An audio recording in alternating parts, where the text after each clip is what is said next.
inyigisho yo gutunga cyangwa prosperity yatahuwe nabi. Haleluya. Nashaka tuyitahure uko ijambo ry'Imana rivuga. Gutunga mu buryo bw'amafaranga ni kimwe mu bintu bikuri umuntu prosper. Ariko sivyo byonyine bikugira prosper. Munyemere nkomukoresha ijambo prosper. Haleluya. Suko dafisa amafaranga menshi muri konti kuri umukene. Ndaza kwereka umukene imbere, ushobora kuba umukene imbere y'abantu, ariko nurikene umukene imbere y'Imana. Imana ishimwe. Kwishimira ubutunzi n'ubujuju. Ubona hafi cyane waguye mu mutego. Wishimire Imana irengeye amafaranga. Iguha vyose. Wa prosper. Ukanezerwa n'ibyo ufise ntibikwiye. Ariko ubu umunyabuntu akunde gutanga. Lindira igihe cy'Imana. Ba umwizigirwa muri bikeya. Erekana umutima w'ubuntu muri ivyo bike. Imana yacu ni genereux. Imana yacu ni Imana itanga. Imana itikunda kuko yatanze umwana wayo w'ikinege agaciro gusoma ibintu byose iramutanga kwera wewe. Nawe rero kuyegira umutima nk'uw'Imana mu vyaguhaye no muri bike ugaragaze urukundo ufitiye Imana. Haleluya. Mwitegeye kwakira ibintu bishasha. Monsieur, numusiga tuvuge ubutunzi. Ndamaze kumva inyigisho za prosperity. Nta numwe aravyumva. Ni muri ku YouTube, ni muri message ya prosperity, ni message igezeho abatari babizi. Haleluya. Message ya prosperity ni message igezeho yatahuwe nabi cyane. Amen. Kandi novuga nti yagize success mu buryo bwo kuronka abantu benshi bayikunda, kuko cyane cyatangwe muri Amerika. Muri Amerika barigisha ko se prosperity ni uvuga iki? Prosperity ni gutunga. Mugabo bayifashe gutunga mu buryo bw'amafaranga, sivyo? Rero ni inyigisho zigisha abantu gutunga biciye mu kwizera. Apana biciye mu gukora. Biciye mu gucakira. Ni kurema abacakire. Sivyo? Hari ibyo bise muri Amerika bita ngo word of faith, ijambo ryo kwizera. Titre ni nziza, amaverse batanga yose ni meza, ariko intumbero si nziza. Abitahura? Rero numvise mpemu yarasunika ati ndashaka ubivuge. Imana ishimwe. Ni vaccin kubataragwa mu mutego. Ni umuti kubaguye mu mutego. Haleluya. Vaccine ugira ni ntuzugwe muri uwo mutego, kuko ni inyigisho ntiziraba businessman gusa. Nziraba kwiza tunga gusa, ziraba umuntu wese akora ku mafaranga. Ahembwa cyangwa araho ikintu cyitwa amafaranga, iyo nyigisho irakuraba. Imana ishimwe. Kuko urumva Satani cyashaka agendera ku marangamutima cyangwa ama emotion y'abantu, aho abantu bari faible akabereka ingene bakwiye gutunga. Muri ubu buzima bugoye ibintu byose bihagaze ku mafaranga. Amen. Iyo ugiye kubwira abantu amafaranga ukabereka gutunga, biroroshe ko abantu bagukurikira. Nibyo cyangwa sivyo? Abantu bakunda ibintu bibiri, bakunda ibitangaza, gukira, ibitangaza, bagakunda no gutunga. Rero inyigisho zo gutunga zikwereka yuko utegezo gutunga. Nimba umwana w'Imana uteza kuba milliardaire. Murazumva? Barakwereka n'amaverse biblique. Hari uburerero bwo muri Bibiliya baguha, mu Gifaransa bavuga riche, muga mu Cyongereza kuja prosper. Prosperous, sivyo? Nko mu Tangiriro 13, Genèse 13, kuva mu murongo wa mbere kwa kabiri, nuko nabereka uburerero bukunda kuza, barakwereka Abrahamu. Aha yitwa intebe bwitwa Abraham, yari Abram. Abraham ngagiza gute? Ngo yaduga muri Egiputa, umugore wiwe n'ibyo afise byose. Murongo wa kabiri bavuga ngo Abraham yari umutunzi cyane. Mwabyumvise? Byo bitamaze kubyumva, ntabyo murumva, mbiko ko mundanka mu byumva. N'abakatiye milliardaire murumva? Naho murumva? Ko mukwiye ko aba milliardaire. Apana millionnaire, milliardaire. Hari abafise kwizera kwa millionnaire. hari millionnaire akaba n'aba milliardaire. Rero muri Itanguriro 26 umurongo 11 na 13 Genèse 26 11 à 13 cyane nashaka umurongo wa gatatu bavuga Isaka verset 13. Uwo mugabo aba umutunzi agenda arushiriza gutunga gushitsaho yabereye umutunzi bihebuje. Haleluya. Iyo niyo mirongo cyane bakunda kuzana bakareka Abraham yari umutunzi, Isaka yari umutunzi, Yakobo yari umutunzi. Rero nawe uri umwana w'Imana ukwiye kuba umutunzi, kandi mwese mukwiye kuba abatunzi, amillionnaire, amilliardaire. Ijambo bakoresha niye ari uvuze amen. Haleluya. Iyo jambo bakoresha niye prosperité, ni jambo ryo gutunga. Inyigisho yo gutunga cyangwa prosperité yatahuwe nabi, niyo titre. Inyigisho yo gutunga cyangwa prosperité yatahuwe nabi. Haleluya. Nashaka tuyitahure uko ijambo ry'Imana ivuga. Dusome muri Yohana wa gatatu, troisième lettre de Jean. Yohana wa gatatu murongo wa 1 kwa 2. Jewe umushinga ntahe ndakwandikiye Gayo umukundwa nkunda vy'ukuri. Ibi bandika umushinga ntahe, si umushinga ntahe. N'umutama w'ishengero. Ancien, sivyo? Okay, bandanye. Mukundwa ndagusengera ngo umererwe neza muri vyose. Uhore uhangaye nk'uko ubugingo bwawe bumerewe neza. Amen. Uhore ugeze gute? Uhangaye. En français avuga ngo bien-aimé, je souhaite que tu prospères. Amen. Atusega iyi prospère rero nahanyene bakuvuga ati Yohana yamwandikiye Gaius amubwira ngo ugire gute? Uvuze ngo uhangare, ariko bo bagira ati ube prospère. Ko nababwira ngene ntugo mutego, sivyo? Nababwiye Abraham yari mutunzi cyane, Isaka yari mutunzi, na Yakobo yari mutunzi. Bashaka museno rya kera barabatunzi benshi. Amen. Ariko ndashaka nababwire uyu muntu yanditse ibi bintu ninde? Yohana. Akobwira umuntu atunge, ese Yohana yari mutunzi? Ndabaza, Yohana yari mutunzi ko mutanyishura? Yari mutunzi mu buryo bw'amafaranga basi. Okay, katuraye Yohana kuvuga ngo katuraye basi Yohana ngene yaratunze, turangene yaratunze, sivyo? Tuje mu byakoze no nabwiye no munsi rero ni inyigisho muramvye, sivyo? Muruhuke. Akunda kuvuga mu majambo yo muri dote ngo muramvye, ngo mwicare, ngo muruhuke, ngo murukanywa. Akorese urukanywa nzanye ijambo ry'Imana ribatembe neza. Haleluya. Ijambo ry'Imana ribatembe neza. Ibyakozwe n'intumwa igice cya 3 murongo wa 1 kusho kwa 2. Petero na Yohana bariko baraduga baja mu rusengero mu gihe cyo gusenga. Petero na Yohana bariko baraduga, nico saha 9. Hari umuntu yaremaye ibirenge uhereye kuva mu nda ya nyina. Yama aterugwa bakamushira ku irembo ry'urusengero ryitwa ryiza uko bukeye, kugira ngo asege abinjira mu rusengero. Uyo abonye Petero na Yohana bagira binjire mu rusengero arabasega ngo bamuhe. Geza ngaho murongo kangahe? Wa 3. Sivyo? Yabonye ne Petero na Yohana arasega. Umuntu asega ntaraba mu mufuka wawe ntazwe n'umwezi, sivyo? Ukomeza ko urafise ayo ufise yose uramuha. Wadasega n'umwana gusa, ko zata amafaranga afise acira basega basa amafaranga. Murongo wa 4. Petero amuhanga amaso bona Yohana. Aramubara ati nuturabe. Akunda gose ngaha turabe mu maso. Haleluya. Yashaka kuraba iki? Attente, expectation.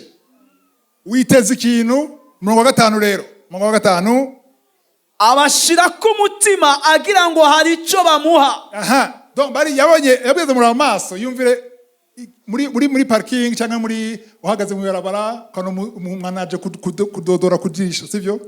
Akora gusaba amafaranga. umviriza, utashaka kumuha ntumurabe, kuko umuravye aca yitega kugira umuhe, kandi iyo muravye gaca umugirira gutya agenda ababaye. Yaburavye aca aritega. Petero aramubarira ati ifeza n'izahabu ntavyo mfise, ariko icyo mfise ndakiguha n'izina rya Yesu Kristo umunyanazareti, va hasi utambuke. Okay, ngaha Petero kumwe na Yohana sivyo bose murongo wa 5 kana bigo murongo wa 5. Murongo wa 5 avuga ngo iki? Murongo wa 5 abashira ku mutima. Okay, yashira umutima kuri Petero nande na Yohana sivyo. Mumve ko naja Petero avuga ngo mu mufuko wanje nta feza mfise, nta zahabu mfise, ivyo kuransaba ntavyo mfise. Petero nta mafaranga yari afise. Amen. Kana sinaza ko Yohana yari afise, nawe yari afise, ariko hari ico yari afise. Haleluya, haleluya, hari ico yari afise. Mani shimwe. Bisigura yuko Petero na Yohana bari prosper, bari batunze, ariko nta feza bari bafise, nta nzahabu bari bafise, ariko icyo bafise cyaruta inzahabu. Umuntu yavutse ari pararize kuva mu mama wiwe, ninde muganga yari kumuvura? Ninde muganga yari kumuvura? Nuno munsi ndiye muvura. Uno munsi technology iteye imbere ntushobora kumuvura, ariko icyo arafise cyaravura uwo mugabo. Arahaguruka, arasimba, aratambuka. Kubera iki? Yari prosper. Prosperity rero bayitahuye ko ingodo, ko inzahabu ni feza, ko amadolari, ko amayero. Izo ni inyigisho z'ibinyoma. Gutunga mu buryo bw'amafaranga ni kimwe mu bintu bikuri umuntu prosper, ariko sivyo vyonyene bikugira prosper. Munyemere nkomukoresha ijambo prosper. Haleluya. Suko udafise amafaranga menshi muri konti kuri umukene. Ndaza kwereka umukene imbere, ushobora kuri umukene imbere y'abantu, ariko nurikene umukene imbere y'Imana. Imana ishimwe. Muri iyi sale, muri iyi eglise kutungana twese ngaha, nta numwe angana n'uwundi ku mufuko wiwe. Nta numwe. Nta numwe. Abafite ugira konti utayigira, hariho monta ufise, kandi ugasanga hariho uri hejuru yawe n'uwundi ari munsi yawe. Nivyo sivyo? Kandi twese hanye turi ngaha mu maso y'abantu, bijanye n'ifeza, bijanye n'amafaranga, hari umwe ngaha arusha mwese. Nivyo cyangwa sivyo? Kumengo urababaye, mushaka tubivuga. Hari umwe barusha mwese, hari n'uwundi ngaha arushwa na mwese. Haleluya. Ariko ivyo nuko isi bibona, nivyo amaso abona, ariko iyo barusha mwese ntibisigura yuko ari prosper kubasumba. Niko isi bivuga. Amen. Hariho company muri Amerika yitwa Forbes. Forbes rero iraza kavuga ngo mu mwaka hari umutunzi wa mbere umwe aruta abana, ka 10 ba mbere bakavuga ngo yarusha uyu, baravyiki, baravye amafaranga afise, baravye amazu afise, baravye ama action afise muri bourse, sivyo? Abantu benshi baze ngo umuntu wa mbere atunze ni Bill Gates. Bill Gates baramurenze kera. Nakiri Bill Gates, sivyo? Ninde wa mbere atunze? Elon Musk. Elon Musk rero yitwa ko afite ama miliyari arenga amajana 200. Umuntu umwe y'amadolari.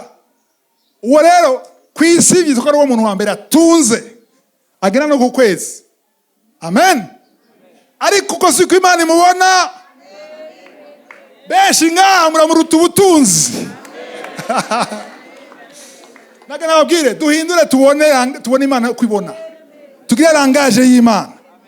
Iyo ayo majambo Yohana yandikiye Gayus, mu Kirundi Gayus ni gute mbega? Gayo. Amajambo Yohana yandikiye Gayo yari kuvuga amajambo asunitswe na Mpwemu Yera. Niyumvira nka Forbes, niyumvira Elon Musk, yumvira icyo prosperity.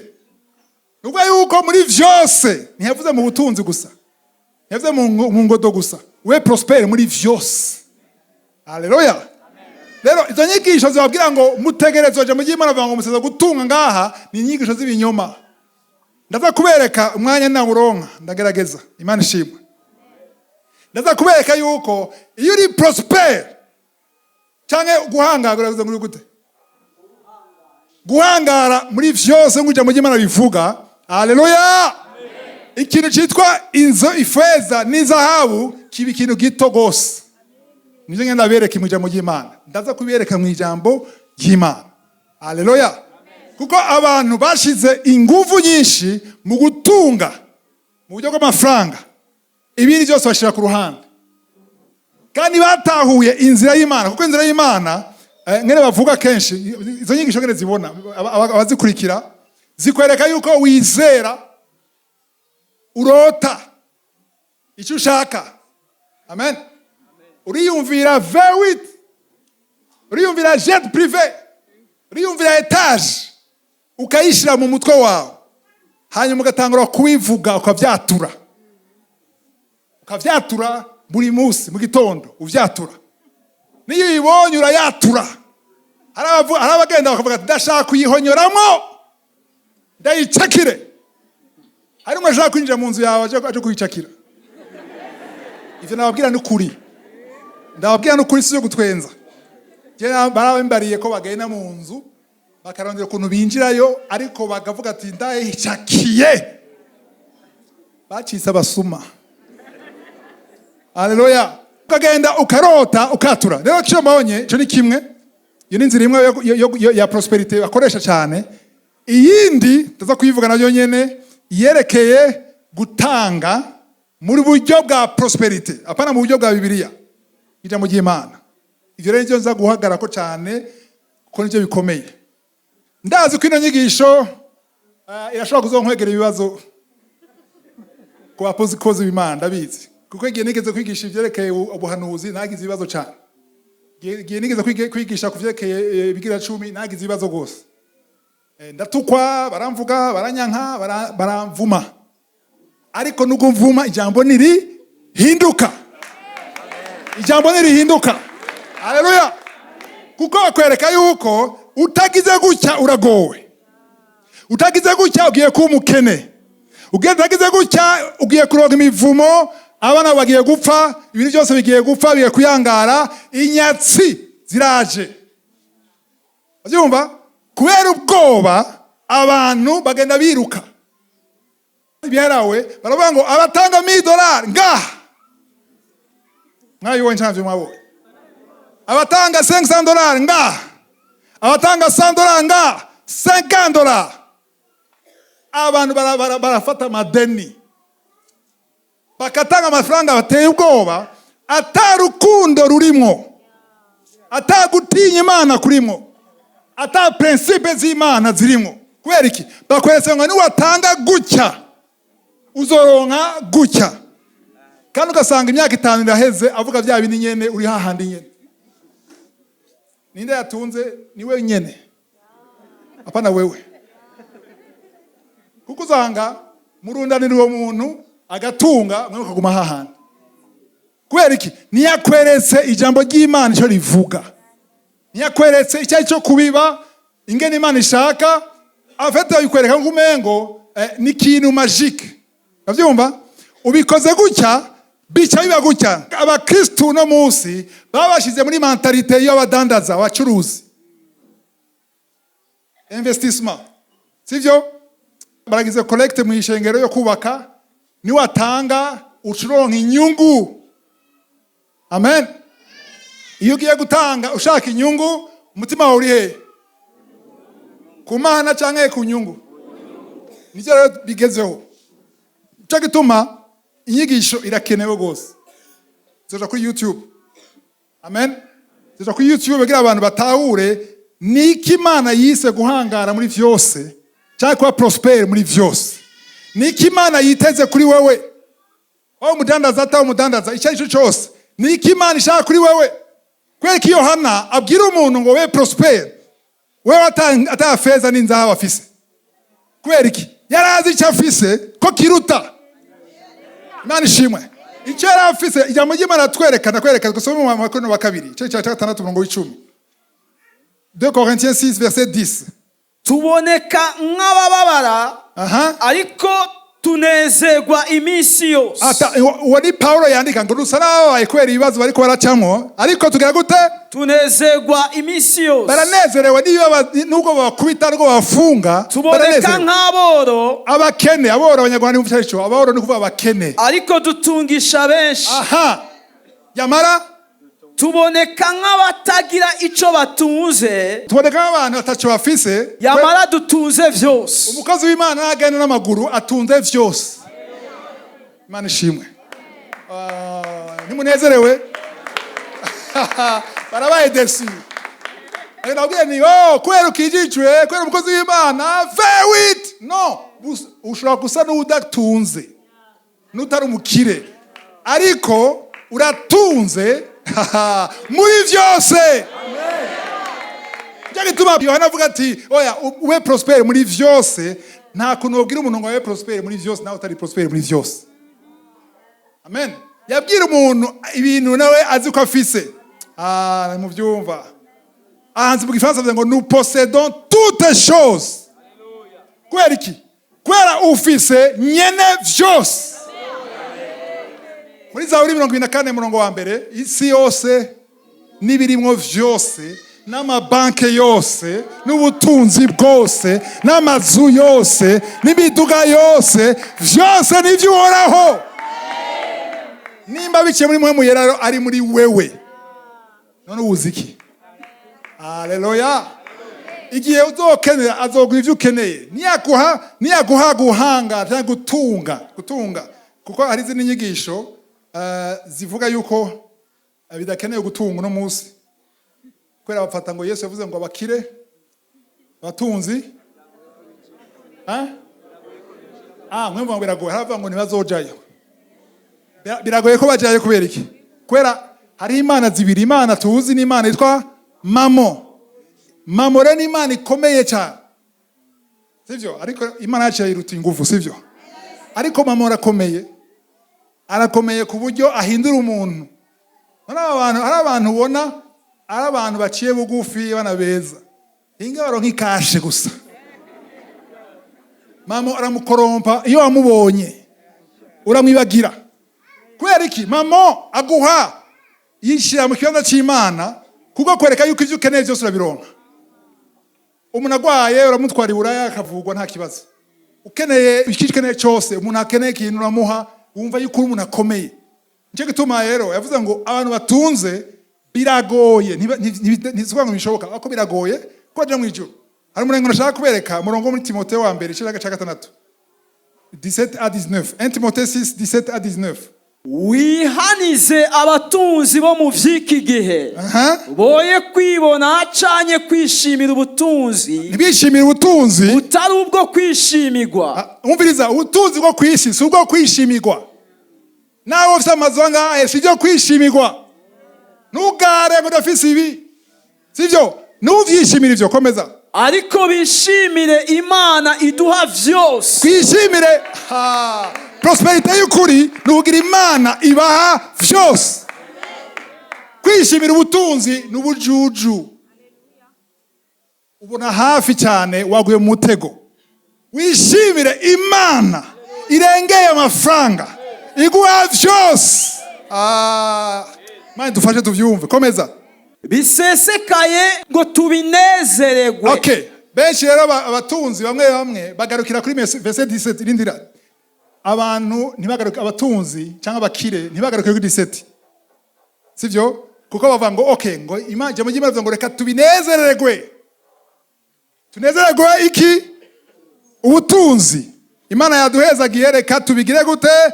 Tubinezeregwe. Donc mu Gifaransa bavuga ngo pour que nous en jouissions. Kunezererwa rero si icyaha, ariko icyo Imana yiteze ku bakire cyangwa abatunzi kiri murongo wa 18 verset 18. Kandi bakore iciza, baba batunzi ku bikorwa vyiza, ibikorwa vyiza, babe abanyabuntu bakunda gutanga. Haleluya. Kwa prosper ukanezerwa n'icyo ufise ntibikwiye, ariko ubu umunyabuntu akunde gutanga. D'avoir la libéralité et de la générosité. Garabwire ngene Imana ibona ibintu. Umuntu wa mbere ku isi atunze si Elon Musk mu ijuru. Version mu ijuru, simuka version nganga. Version mu ijuru, umuntu wa mbere atunze umukire wa mbere ku isi si Elon Musk bavuga.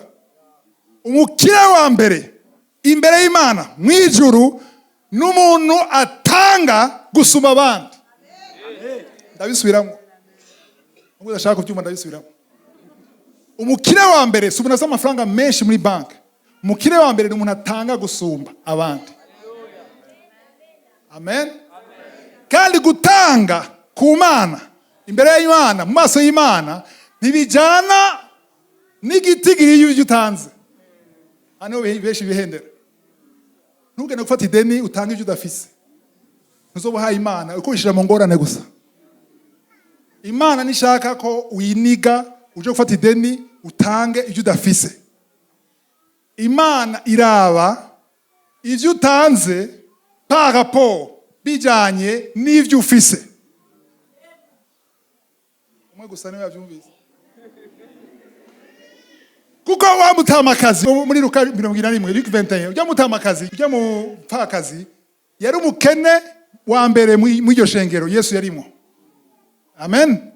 Hari abantu ngo ngaha bagira ngo batange ndakora ngane baba ngo Yesu yari hafi y'iki? Mwamuze ngo ntaraba araraba nyine. Yari hafi y'igiseke. Aho maraba ibyo batanze. Haba boss ofisi imiduga minini batanga ibikashi amafaranga menshi. Amen. Kaya kecuru nako, akecuru mkirundi ngo ni kintu kibi mwa mukinyarwanda n'ibisanzwe. Kaya gapfakazi karaza gashiramwo bike gusumba bose. Yesu avuga ngo uyu mutamakazi, uyu mukecuru, uyu niwe mutunzi yatanze byinshi gusumba bose.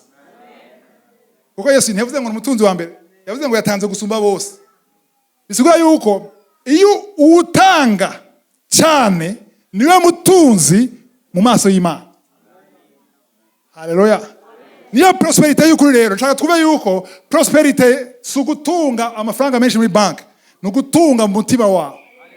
Kuba genereux, kuba umuntu yitayeho abo umunyabuntu. Haleluya. Ngo avoir de la libéralité, hanyuma ngo abe riche, imviriza ngaha mu gifaransa bavuga ngo d'être riche en bonnes œuvres. Mu gifaransa bivuga neza. Gutunga mu bikorwa byiza. Umuntu avuga ngo jewe nta kintu ushobora gutanga kuko nta na rimwe nshika ku mwisho w'ukwezi. Kandi ngaha barahari atari bake. Sivyo? Mbarira ngene notanga ngo mfashije umukene, ngo mfashije umupfakazi, ngo shigiki igikorwa c'Imana. Kandi ro 20 nsaba découvert. Chomba birumvikana, sivyo? Birumvikana. Hari inyigisho mugize ibisi ntanga kuwa kane. Amen. Diso gute? Diso gute? Nabakamuka bari ngaha. Hein? Changement guhindura ivyiyumviro. Amen. Kuko umuntu avuga ngo je sishobora gutanga muri offrande, sishobora gutanga mu kubaka ishengero, sishobora gutanga mu bivuga butumwa, sishobora gutanga mu gufasha abafakazi n'abakene kubera ntashika ku mwisho w'ukwezi. Amen. Ikibazo gihagaze abakurikizo nyigisho. Ikibazo gihagaze he? Kwera hari ikibazo gituma ari mvuga ko ari ikibazo kuko ndashaka kwereka umuntu wundi munganya umushahara ahembwa meme monta nk'iwawe, sivyo? Aba mu gisagara ubamwo afise abana kumbure benshi gusuma wewe ashika ku kwezi kandi agashikira umurimo w'Imana. Imagine ibiki. Ikibazo kibiri hehe? Wewe ujera nabi. Uba mu buzima burengeye uburyo bwawe. Amen. Nimba uba mu buzima burengeye uburyo bwawe ukarondera ukaba mu nzu udashobora kuriha n'uburyo bwawe, sivyo? Abana bawe ukabatwara mu ishure udashobora kuriha, bama birukanye umwanya wose kandi ukora kubera iki washatse kumera nka naka cyangwa ibibige neza mugabo nta bushobozi ufise byakunaniye kwihangana kurindira igihe cy'Imana. Kubera iki mundankushavuye nimushaka ndabivuga ibi bintu mvuga cyakira mbiriza ni byiza ko tubivuga ibi bintu. Imana ishimwe. Nijyo turavuga amaraso ya Yesu, turavuga amadayimoni, turavuga Yesu, turavuga ijuru, turavuga Yerusalemu, muga nibikwiye turacari ku isi. Twige ibyo ku isi navyo. Tumenye kubaho ku isi. Ubuzima buhesha Imana icubahiro atari bwo gusegereza. Uwe kuri nivo yiwawe Imana ihabwa icubahiro urindira isaha y'Imana. Amen. Uwe umwizigirwa muri bikeya. Umviriza hajya uri hatoya nivyo uri hasi muga Imana ishaka ko wiga hajya nyene.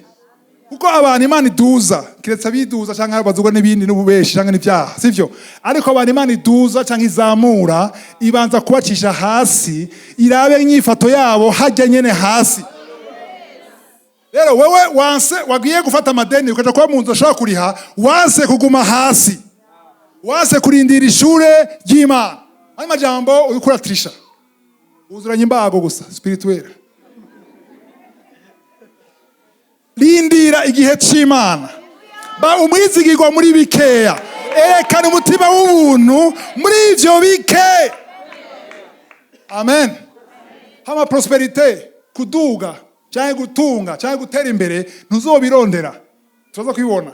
Ntuzobirondera biragukurikira. Iyo ushize ama principe y'Imana mu nzira ibindi ko nabigisha nabishijwe kuva muri 2000 haci hafi 24 mwe narabigishije ndaza kubireka. Imana ishimwe. Okay, twandanye. Mugambi ko nababwira birakomeye n'amajambo mukeneye kumva kuko utavyumvise ibi niko nakubwira uzokwamubona inde Satani, uzokwamubona inyatsi, uzokwamubona umuvoisin yakuroze muri famille yakuroze yugaye akazi kawe, yugaye amafinanse yawe, uzokwamubona aba faux prophètes bakubesha. Imana ishimwe. Ejo wundi sikera cyane ko naganira n'umuntu umukozi w'Imana muri Kenya kandi vraiment nabona ibintu byose ari byiza ko turaganira. Acambwira ngene abantu kugira abasengere baboshwe deliverance ngo arakubwira ngo amonta uzana ngaha kuri altar kandi ngo ayo mafaranga utayazanye ntuba delivery ngo ikimazi ngo sacrifice uzana ndamura amaso niko narota cyane. Ero mu Kenya ndamubaza none ikimazi cha Yesu cyamaziki cyamaziki kuko uravuga ngo bazane ngaha ku altari amafaranga yarashambira karore ko yahaye amafaranga nababwiza ukuri ibi niko barawe yatebwo yamubwiye amafaranga nk'uvuge mu marundi nk'uyo mubwira ati genda utange 300,000 uyazane ucuwa delivery ngo umugore ngo cyangwa kuvyemera ngo cagenda abwira abantu bose ngo ngapingo ngujya n'uwafo ngo acabona mu nzozi mareka aramumena aramubwira ati umviriza ko wanse gutanga 300,000 rero ubu uzotanga 3 million ngo nugendere hari ayi gutange ngo aje yuko atabona imbere n'inyuma. Kandi benshi baravyemera kubera iki n'abantu bafise ikintu cya prophecy vyinshi bavuga biri paf direct ahusha, ariko nabwo ahusha dahusha ijambo ry'Imana rihinduka. Imana ishimwe. Hari kimazi Yesu yatanze nta kindi kimazi kugira ube delivery. Yesu niwe kimazi pour la délivrance no gukira ingwara no kuba delivery no kubohoka ni kimazi ni kimwe ni Yesu ni wenyene. Umuntu azakugira ngo tanga ikimazi ngo ituro kugira ngo ndagusengere ariko nakubesha sivyo. Niyagusengera ukumva urongoye kumuhezagira zo muhezagira sinakuje kumuhezagira mugabo agusavye amafaranga imbere yo gusengera hunga kuko nta na rimwe tubona muri Bibiliya bigira basaba amafaranga umuntu imbere ko musengera. Nta na rimwe batanga condition yo gusengerwa nta na rimwe. Kubera iki hariho ikimazi cyatanzwe ni kimwe nta kindi. Imana ishimwe. Haleluya. Ndabwije kuri abantu baguma batanga amafaranga $1,000 $500 benshi ntibatera imbere baguma kwa kundi nyene. Kubera iki bigishijwe nabi, ni vyiza ko mwiga neza. Mutahura icyo kuba prosper, si amafaranga gusa. Haleluya. Ubutunzi bwa mbere si mu mufuko. Ubutunzi bwa mbere si muri bank. Ubutunzi bwa mbere ni mu mutima wawe. Amen. Kandi nibijanye n'amafaranga ufise, bijanye n'umutima ufise wo kurekura ivyawe ugabisangira n'abandi. Babe abanyabuntu bakunda gutanga. Haleluya. Mvyakozwe n'umwa cicakane kuva ku 31 kuva 31. Bahejeje gusenga aho bakoraniye haratigita. Bose buzuzwa mpwemu yera bavuga ijambo ry'Imana bashize amanga. Bandanya. Simba ku 31 verset 34. Nta mukene yari muri bo. Umviriza nta mukene yari mu bo, birashoboka ivyo. Hari ishengero ritagira abakene. Birabaho. Yesu avuga ngo abakene bazokwama bariho, we uno. Abakene bazokwama bariho, mu ishengero amashengero yose ni Buraya, barasaba abakene. No muri Amerika. Nta mukene yari muri bo. Nta mukene yari muri bo. Kubera iki atamukene yobandanya? Kuko abari bafise amashamvu bose. Canye amazu babigura bakazana ibiguzi vy'ivyo baguze. Bakabishira imbere y'ibirenge vy'intumwa maze bakabigabanganya abantu. Umuntu umwe wese uko akenye. Muvye gito atamukene yariyo? Mwavyumvise? Nta mukene arimo kubera iki? Hari abakene, hari abasanzwe, hari abakene, hari abatunzi muri iyo shengero, muri iyo community, sivyo? Hanyuma abafise uburyo barabuzana bakagabanganya. Haleluya. Umwe wese bijanye n'uburyo n'ingorane ziwe n'ubukene bwiwe. Ku buryo ata muntu umwe yagira icabura. Amen. Ishengero nk'iri riri mu gisagara. Hamwe habaye hari umuntu ashonje akabura icajya, Imana irababara. Andiko ndaba pastori niwe niko nabwira. Ndabisubire mu siyo yari. Ndabisubiremo. Muze ishengero nk'iri mu gisagara habaye umuntu ashonje akarara atariye. Akarara mu ibarabara. Imana irababara. Kwera iki? Kwera ivyo tuje gusoma. Kwera turi umubiri wa Kristo. Ntibishoboka yuko hashobora kuba abantu b'ico bafungura barara hanze, hari abantu bafise n'umurengera mu ishengero. Uwo ni umugambi w'Imana. Ikibabaza nuko abapagani babiturusha. Ejo bundi ko ndaganira n'umwene data w'umuswisi wo muri Swiss. Hanyuma arambwira ati hano mu gihugu cyacu nta muntu n'umwe yishwa n'inzara. Niko yambari. Ati niyo ntakora ndaronka umushahara wa leta. Ntakora. Ndamubaza none azobaza guhemba gushika ryari? Ngo aho gushika aho nzoronka akazi. Ndamubaza utakaronse naho bazoguma bamemba. Uwo n'umuzungu yabimbari. Abapagani barafise ubuntu kwitaho abakene gusumba twebwe dufise mpwemu yera. Tuvuga mu ndimi. Turi spirituel mugabo nta buntu dufise mu ishengero. Amen. Tuko bikwiye kumera. Aba bari batahuye yuko ntiyashobora kuba umuntu nka muri twebwe akena arara hanze aho icyo afungura kandi hari abantu bafise icyo bobutanga.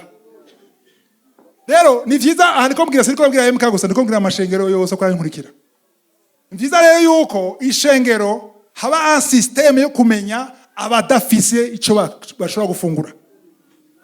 Imbere yo kuja gufasha abandi, imbere yo kuja abantu batewe n'amazi batumuzura, bazura mu ishengero kwanza. Bazura mu ishengero ashobora kugenda gufasha abanyagatumba hariya bagiye n'amazi mu ishengero barara hanze.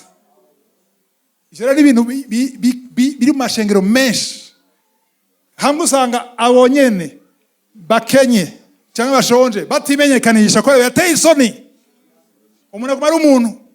Hamariya nabo bafize uburyo ntibabonse cadre babikoreramwo. Kwera mu ishengero amashengero menshi yitayeho instrument sonorisation kubaka impome zine. Imitima nayo irapfuye. Abantu barapfuye n'inzara.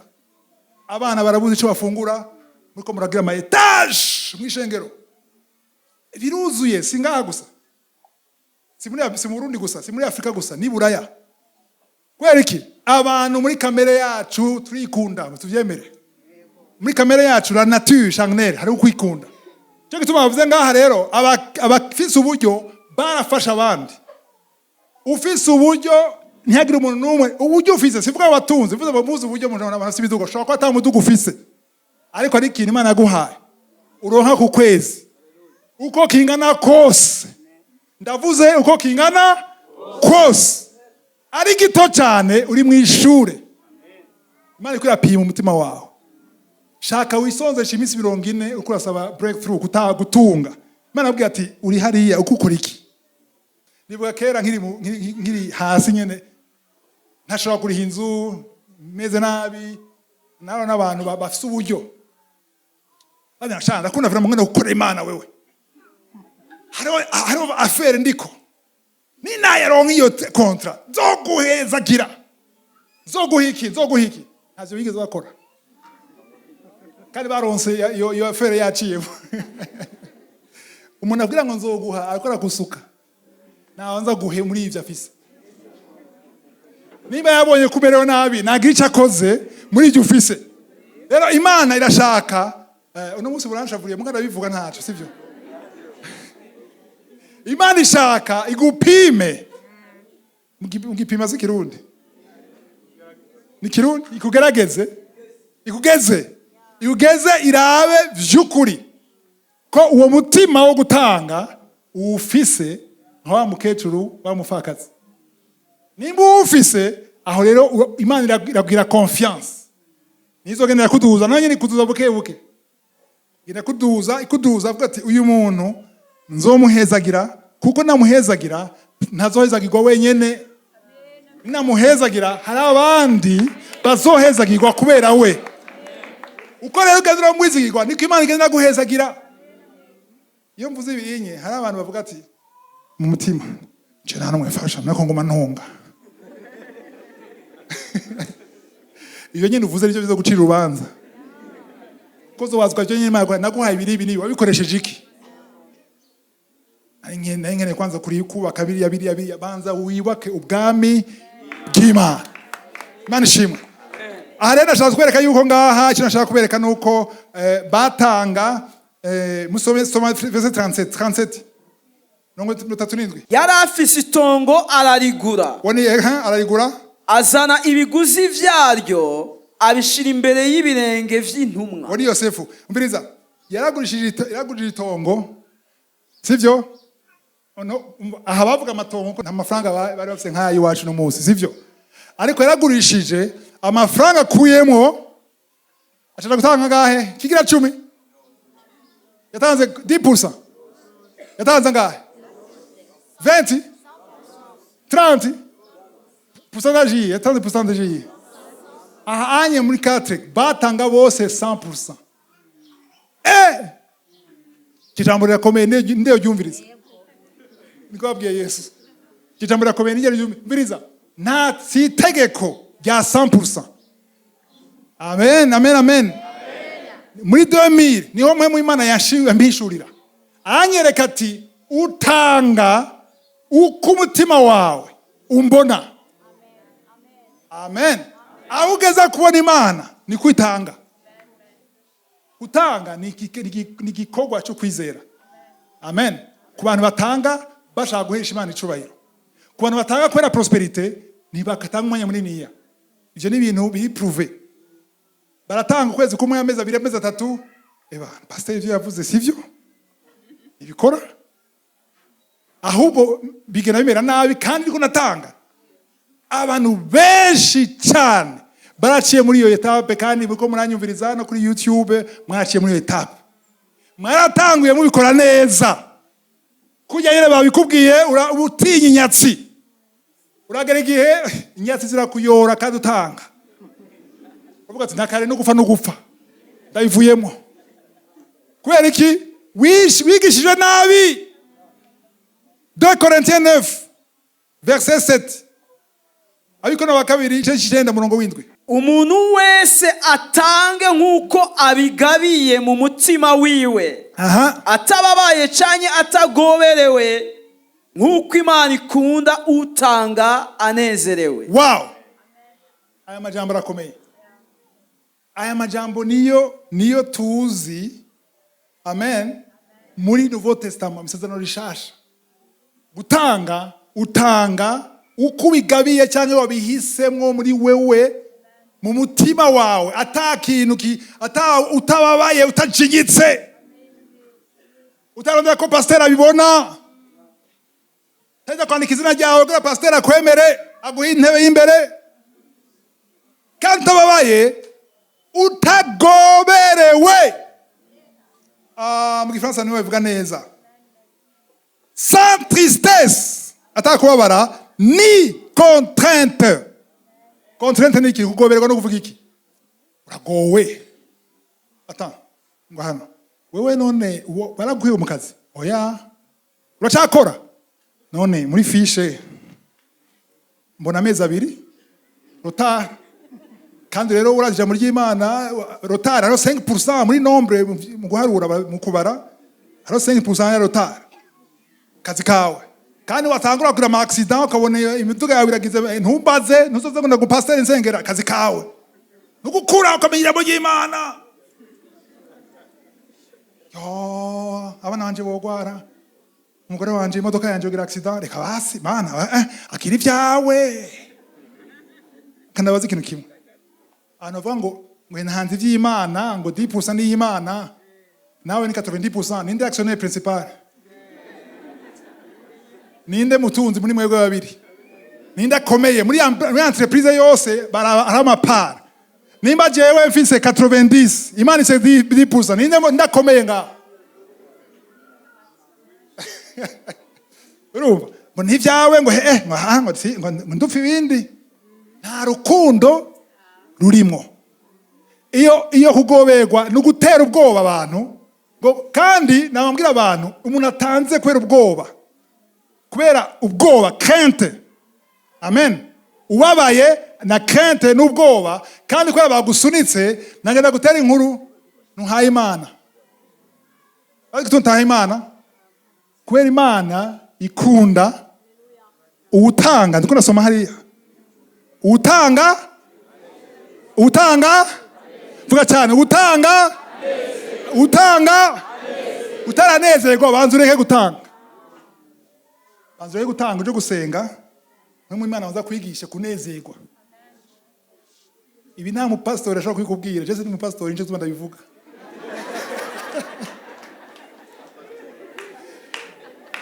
Umupastori ashobora kuvuga ivyo bintu.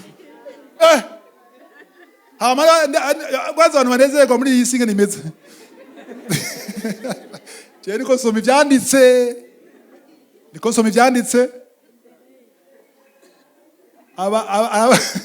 Haravuga ati anezerwa atanezerwa nafe kuzana. Ndabwire hari abapastori babitahuye. Pastori wo muri no shengero, pastori Aime. Mane muhezagire. Haleluya. Ndabwije ukuri, umunsi turonkiye guhishurirwa muri no shengero, kutasukira abantu ngo andika, ngo gira virement, ainsi dis, umunsi tuvyigisha tukabohoka, ni ishengero ryateye imbere. Haleluya. Niyo twavuye ku cyaro turonka amakaro. Nindaringa pi wari bwaze wewe, wari waraje. Waravuye Giputa. Haleluya. Niyo ibintu byahindutse muri no shengero, niyo twaraze kubohoka. Abantu bagize naimboshwe. Kwereki abakozi b'Imana batinya ati tubivuze gutya baca bareka gutanga. Kwereki mubigisha nabi, umuntu mwigisha nabi, kuko mve nabwiye ikintu kimwe, umuntu atanga kubera Imana yiwe. Amen. Hari umpastor yigize kumbera ati izo nyigisho zishobora kwemera kuza kuvigisha muri eglise wanje. Hari wayimbariye gutyo, kuko amuhoza kubivuga no wangowe. Cyambwiye n'ubundi uragowe kuko depanda ku bantu. Nimba utunzwe n'abajya abantu uragowe. Aragowe umuntu yishimikiza umwana w'umuntu n'umuvumo. Ariko nimba ukonta ku Mana. Haleluya. Paulo agira ati bino ndabigisha sikwera jewe, sikwera jewe, ni kwera konte yanyu.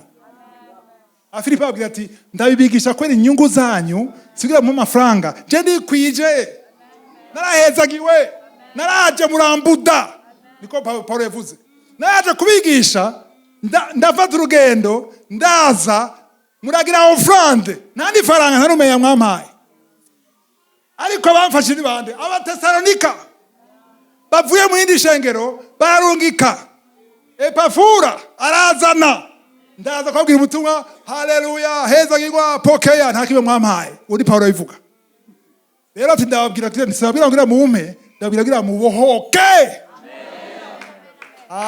ya abantu bakeneye kumenya ukuri rimwe nemwe kurabaza mugabo kurabohora uzomenya ukuri kuzogura kwidegevya amen ntuzosubira kwemera umuntu agutera ubwoba uragowe kuko gutanga si afere yawe na pasiteri si afere yawe na pasiteri ni afere yawe n'Imana Imana ishimwe nje gituma Yesu avuga ngo abatanga muri Matayo 6 mutange mwibanga amen mwibanga kuko Imana ikunda ibibera mwibanga yaba amasengesho ikunda ibibera mwibanga kwishaka yuko wewe icubaro cyose keruka ku Mana amen kuko Imana ni kenye abatanga nk'umengo bakorafasha Imana batambonye jewe ntakundi umengo ni wewe utuzi ishengero ishengero ni rya Kristo ni rya Kristo afise vyose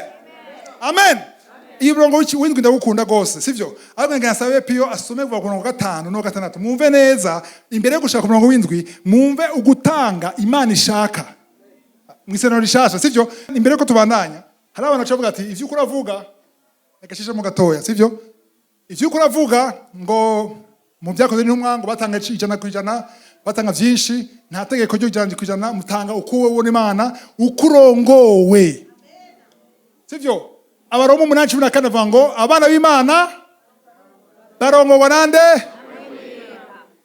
sivyo mwisezerano rishasha abana b'Imana barongorwa na mpwemu yera mwisezerano rya kera abana b'Imana barongorwa n'amategeko hamwe n'abavugisho sivyo iyo ni Ancien Testament ariko no Musa amashengero akimeze nka Ancien Testament bakirongorwa n'amategeko bakarongorwa n'abavugisho amen avugisha afite mpwemu yera nawe ufite mpwemu yera cyo tuvuga ngo twumvirize ntitwange ubuhanuzi twumvirize bwose dutoremwo byiza amen nko kugifi urakora mahwa ugashira ku ruhande yindi kadama kutadamaje nujya byose gira discernement ya mpwemu yera nibi ndiko nababwira mugire discernement ya mpwemu yera mu jambo ry'Imana amen kuko babwira ngo okay ivyo kuravuga ngo sivyo kubera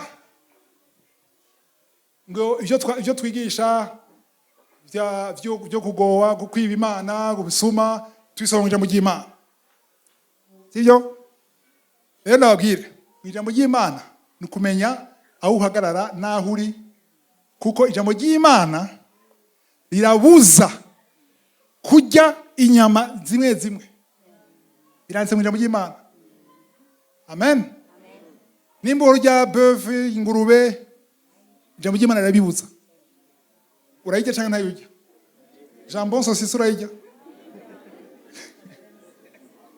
urayirya mbega umuntu atagize circoncision araja mu ijuru misano rya kera araja mu ijuru numva yuko ari ibintu byose mu ijambo ry'Imana mugana kumenya igihe turimo Imana ishimwe ni kumenya icyabaye kuva Yesu azutse mu bapfuye yuzanye ivyigira 10 bazana ngo Matthieu 23:23 siko bakubwira Matthieu 23:23 Yesu avuze ngo ababwira ati muragowe ko mukora ibintu byose ariko nibigira 10 murabitanga ariko nta buntu mugira mugabo Yesu akabwira abantu bari he mwisano rya kangahe rya kera cyangwa rishasha oya yari rya kera batari babizi muri Matayo hariho parti y'isezerano rya kera n'isezerano rishasha aha tuvuga ngo tugere muri Nouveau Testament Matthieu itangura muri Ancien Testament batari babizi Matayo itangura mu isezerano rya kera Yesu yaje bari mu mategeko 613 loi amen isezerano rishasha ritangura Yesu azutse mu bapfuye Yesu yasaze mu isezerano rya kera, arabatwara, arabakurayo, arabinjiza, aratwibiriza bose mu isezerano rishasha azutse. Amen. Nje gituma ivyo Paulo yandika vyose biratandukanye n'ajya amategeko menshi. Amen. Kuko nibagendera ku mategeko bagendera ku ijambo, bagenda mu kwizera, bagenda kuri mpwemu yera. Imana ishimwe. Tusomere umurongo wa 5 gushaka kuwa 6. Nico gitumye niyumviriye yuko nkwiye kwinginga abo bene data kunyitangira imbere mu kuza iwanyu, ngo babanze gutunganya ivy'ubuntu mwasezeranye kera, bibe vyiteguwe nk'ivy'ubuntu atakinubwe. Amen. Umurongo wa 5, nico gitumye niyumviriye yuko nkwiye kwinginga abo bene data kunyitangira imbere. Mwana jambo yerungitse abantu baza imbere yuko we waza, kugira baze gutunganya ivy'ubuntu, ndwe yuko ari ama promesse. Tugatwaka ishengero, utanze bagize ama promesse mu ishengero. Ibyo mwa promesse, ibyo mwasezeranye muze mubikore, sivyo? Mugana ashaka gusoma kaya kanu kanyuma, ngo bibe byiteguwe nk'ivy'ubuntu atakinubwe. Mu Gifaransa niwe byumvikana neza, ngo de manière à être une libéralité, nimwatanga muze by'ukuri mutanze, et non un acte d'avarice. Avarice nuvuga yuko ubugumu. Ni gute umuntu ashobora gutanga ari umugumu? Birumvikana. Urashobora gutanga amafaranga miliyoni 10 mu ishengero, ariko uyatanze nk'igikorwa cy'ubugumu. Kubera iki? Ntutanze, utanze kugira uwe wigaruke iwawe. Utanze kugira Mana waboye ndatanze. Ndashaka rero bitabaye Mana ndabivuyemo rero. Ariko liberalité nuva yuko watanze warekuye. Amen. Nubwo bitagaruka wakoze cyo gukora. Acte de libéralité et non un acte d'avarice. Akantu karakomeye gose. Alléluia. Uno muzo ati tanga cyo nk'inshuro 10. Inshuro 100. Niwatanga amadolari. Niwatanga imodoka yawe uronka imiduga 5. Iyo ni acte y'ubugunge. Yo kwikunda. Amen. Abatanga na liberalité batanga kugira bahesha Imana icubahiro. Mana waramezagiye mu byo wamezagije, uko niko nakwerese ishimwe ryanje. Waramezagiye nanje numva kujya wamezagiye shaka mpezagira uyundi. Kujya nanezerewe umunsi umhezagira shaka gagira undi muntu anezego. Ariko abinji bugunge bya avarice uraronka umugisha ugafuka Mana urakoze amarira. Nta numwe ahezagirwa kuri wewe. Kandi Imana iraba déçu. Urazi Imana ryo ngo wayishimye, ntibikwiye gushima Imana. Gushima n'akanwa kawe ni vyiza, ariko Imana ishaka kugira guhezagiye hagira ubundi umuntu ashima. Niyo prosperité y'ukuri kwiye kwigishwa mu ishengero no munsi. Umuntu ari prospère aradezerwa agashima Imana, agashaka yuko hagira n'ibiburi biri umuntu umwe anezerwa kubera yanezerewe nawe. Imana nishaka kunezereza wenyene. Imana ikunda wewe wenyene. Nuri umwana w'ikinege. Hari abana ba miliyari ku isi Yesu yapfiriye, ashaka ko nabo nyine banezerwa. Ntagusaze mugende kure, raba hafi yawe. Niyabuze umuntu yonezerwa kuri utwo dukeyi ufise. Haleluya. Ni gute ushaka kumuri kurasaba Imana gutungishe ikuduze ata muntu numwe wehezagira? Nibishoboka. Birugara amasengesho Imana ntiyumva. Imana ishaka yuko muri uko gusaba Imana guhezagire ibone ko nawe uri kurahezagira abandi. Acte de liberalité et non d'avarice. Umurongo wa 6. Ariko icyo mvuga ngiki, ubibanye azokwimbura bike, ubiba vyinshi azokwimbura vyinshi. Aha rero naho nyene prosperité, inyigisho za prosperité no munsi zirabesha abantu ngo Imana ishatse gutange vyinshi, ugacukera gufata amadeni ngo utanze vyinshi. Si vyinshi mu gitigiri, ni vyinshi kuvyo usanga ufise. Muvyumve. Imana ishaka gutanga nimba ufise bike, muri ibyo bike hariho vyinshi vy'ivyo bike. Ndasubiramo. Nimba ufise duke, hariho vyinshi vy'utwo duke. Nijye Imana igusavye. utwo duke kujya witaho kurihira umwana wawe ishuri, niwitaho guhezagira Imana no guhesha icubahiro. Nta muntu n'umwe afite icyo yisiguza imbere y'Imana. Ntuzova ngo no krize mu gihugu canje, Imana kuzanira abantu bariko bayitangira muri iyo krize nyene, muri ico gihugu nyene. Uzocumara mara. Tanga mu byo ufise, wereke Imana yuko ushimye. Inzira ya mbere yo gushima Imana si ugufukama gusa. Tuba Imana urakoze, ngira ngire ejo no gushima, ni vyiza. Ntibigarukire ngaho. Hari ikintu yaguhaye. Mbega ari umuntu aronse ikintu, uko kingana kose hari umuntu yaronse ikintu. Iyo ni principe iriho, haba mu isezerano rya kera cyangwa rishasha. Kandi ikora ku mafaranga gusa, ikora ku bintu byose. Ivyo Imana yabinyuguriye amaso muri 2000. Yanyereka ati nusura kumparurira ko nazi ndaguharurira. Urumva muhemu yaravuze rekura. Vuga uturekura. Muhemu yari yavuga. Apana umwana w'umuntu. Wewe muhemu Imana ko kwemeza kora gitya. Ntuzove ngo none nzobivamo gute? Rekura. Imana ishimwe. Urekure numukwizera. Imana ishimwe. Umurongo w'icumi. Verset 10. Kandi iha umubivyi imbuto n'imitsima yo kurya. Niyo izobaha ibongeranirize imbuto zanyu. Haleluya. Zo kubiba kandi izogwiza imbuto z'ukugororoka kwanyu. Ngo iha iki? Umubivyi imbuto n'umutsima. Ibintu bingahe? Imana itanga imbuto n'umutsima n'umukate. Tufata umukate, sivyo? Avanze ngo celui qui fournit de la semence au semeur et du pain pour sa nourriture. Wow, nabigishije cyane kenshi mukanguka bakurikira murabizi, sivyo? Umurongo nabigishije gose cyane yuko mu vy'Imana yaguhezagije yaguhaye hama harimo ibintu bibiri bisi yose, sivyo? Harimo imbuto, hakabamo n'umukate. Umukate ni wo kurya. Imbuto nazo nizogira gute? Kubiba. Benshi bagira gute? Bamira vyose. Barya umukate n'imbuto bakajya. Nagenda yuko imbuto zigiye mu nda ntizimera. Zimera mu ivu. Ni principe yo hanze tubona. Abantu bavukiye ruguru barabizi, murimbura hari ikigega. Wihende uje vyose, ikigega kigaragare. Azogera igihe rero abandi bako barajya nawe ugize gute? Saidia. Kwera iki? Imbuto waziriye. Ikintu cyose wurungutse hakwiye kubamwo imbuto, hakabamwo n'umutsima cyangwa umukate, sivyo? Rero imbuto, haleluya. Amen. Imbuto zigura iki? Imbuto ni cyo kubiba. Kubiba no kuvuga iki? Gufasha umfakazi, gufasha umukene, gufasha imfuvyi, gufasha gushigikira igikorwa cy'Imana. Izo nizo mbuto. Amen. Imbuto rero bazihabande. Imbuto zihabwa nde? Comme si yakubivuga. Ababivyi, abasemeur, nibo baronka imbuto. Abamangeur nabo baronka imikate.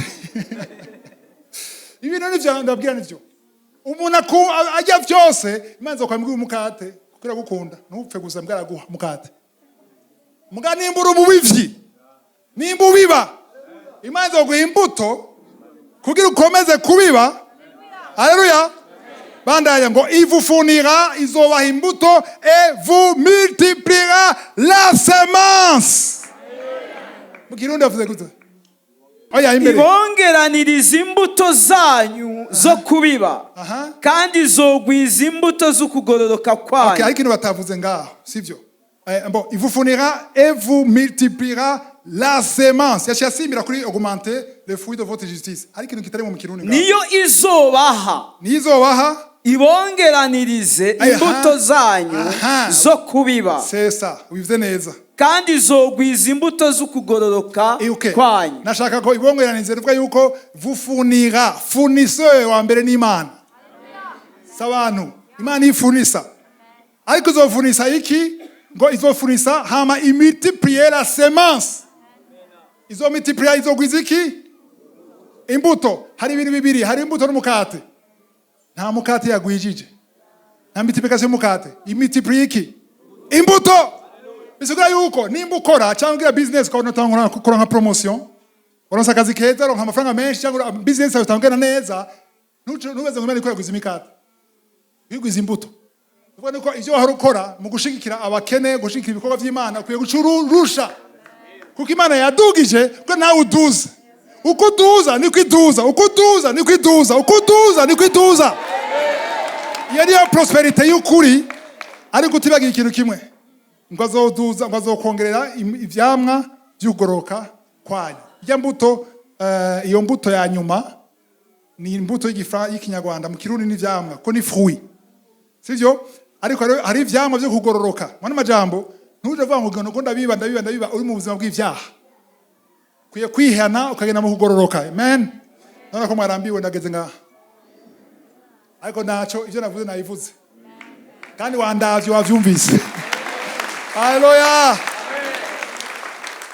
aya majambo arakomeye gose ndakubwije ukuri nawe shira mu ngiro amen nushobora kuzungu sikabwira ngo uzoshutunga amavewiti na uzomutunzi wa mbere mu mutima kuko hazo ubuntu bw'Imana kuri wewe ikiganza c'Imana kizoba kuri wewe mu vyuzojamwo vyose kuko Imana izokwizigira para amafaranga gusa mu bintu vyose ikwizera ati umuntu ashaka kumwizera kwera yabonye umutima wawe umeze nk'uw'Imana. Imana yacu ni genereux, Imana yacu ni Imana itanga, ni Imana itikunda kuko yatanze umwana wayo w'ikinege agaciro gusoma ibintu byose iramutanga kwera wewe nawe rero kuyegira umutima nk'uw'Imana mu vyaguhaye no muri bike ugaragaze urukundo ufitiye Imana. Duhaguruke dusenge. Haleluya.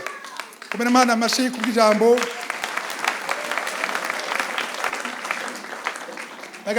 Tugira isengesho rigufi tuzi ukuboko kugira ijambo by'ukuri rigira ubuzima muri wewe. Data uri mu ijuru, ndasengeye umuntu wese mvise no jambo na jewe ndimwo, muhemu y'Imana udushoboze gutahura.